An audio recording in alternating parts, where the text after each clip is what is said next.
اور شروعات پاکستان سے کریں گے، جہاں اسلام آباد میں تحریک عدم اعتماد کے تناظر میں سیاسی سرگرمیوں میں تیزی آ گئی ہے۔ ایم کیو ایم نے حکومت سے علیحدگی کا اعلان کر دیا ہے۔ ایم کیو ایم کے دونوں وزراء کے استعفوں کے بعد عمران خان کی مشکلات میں اضافہ ہو گیا ہے۔ اس سے قبل army chief general Qamar Javed Bajwa نے عمران خان سے ملاقات کی۔ فواد چودھری نے کہا کہ نہ وزیر اعظم سے آرمی چیف نے استعفیٰ مانگا، نہ وزیر اعظم استعفیٰ دیں گے۔ یہ رپورٹ دیکھیے۔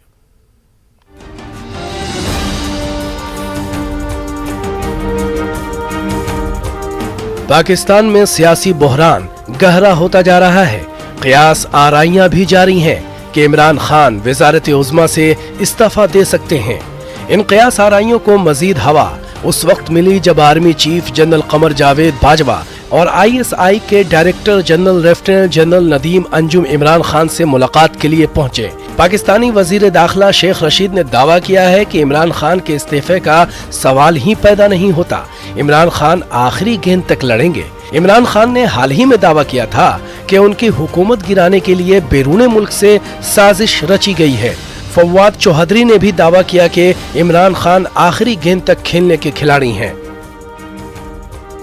میدان لگے گا، دوست بھی دیکھیں گے اور دشمن بھی دیکھیں گے۔ فواد چودھری نے کہا کہ نہ وزیر اعظم سے آرمی چیف نے استعفیٰ مانگا، نہ وزیر اعظم استعفیٰ دیں گے۔ میڈیا سے گفتگو کرتے ہوئے انہوں نے کہا کہ صورتحال 92 کے ورلڈ کپ والی ہے، جس میں لگ رہا ہے کہ ہم لوگ پیچھے ہیں مگر ہم ہیں نہیں۔ انہوں نے کہا کہ پارلیمان کا ان کیمرہ اجلاس طلب کیا جا رہا ہے، جس میں پاکستان کو لکھا گیا مبینہ دھمکی آمیز خط پیش کیا جائے گا۔ فواد چودھری نے مزید کہا کہ وہ خط کے مندرجات کا تبادلہ اپوزیشن سے کرنے کو تیار ہیں۔ پاکستان کی قومی اسمبلی میں قائد حزب اختلاف اور مسلم لیگ نون کے رہنما شہباز شریف نے آج ایک بار پھر عمران خان سے استعفے کا مطالبہ کیا ہے۔ شریف نے کہا کہ جب عمران خان اکثریت کھو چکے ہیں تو استعفیٰ دے دیں۔ آپ کو بتاتے چلیں کہ عمران خان مخلوط حکومت کی قیادت کر رہے ہیں۔ ادھر وزیر قانون برائے فروغ نسیم اور وزیر آئی ٹی امین الحق نے اپنے استعفوں کا اعلان کر دیا ہے۔ دونوں رہنماؤں کا تعلق ایم کیو ایم سے ہے، جو عمران حکومت کی اتحادی ہے۔ دونوں وزراء کے استعفوں کے بعد عمران خان کی مشکلات میں اضافہ ہو گیا۔ معاہدے کی تصدیق پیپلز پارٹی کے چیئرمین بلاول بھٹو اور ایم کیو ایم کے سینٹر فیصل سبزواری نے بھی ٹویٹ کرتے ہوئے کر دی ہے، جس کے بعد متحدہ اپوزیشن نے وزیر اعظم عمران خان سے مستعفی ہونے کا مطالبہ کیا ہے۔ کہ جمہور کا طریقہ یہ ہے اور ایک روایات یہ ہیں کہ پھر پرائم منسٹر چاہے وہ سلیکٹڈ کیوں نہ ہو، ان کو چاہیے کہ جب وہ عدوی قوت کھو بیٹھے ہیں پارلیمان میں، آج وہ استعفیٰ دے کر ایک نئی ریت قائم کریں اور روایت قائم کریں۔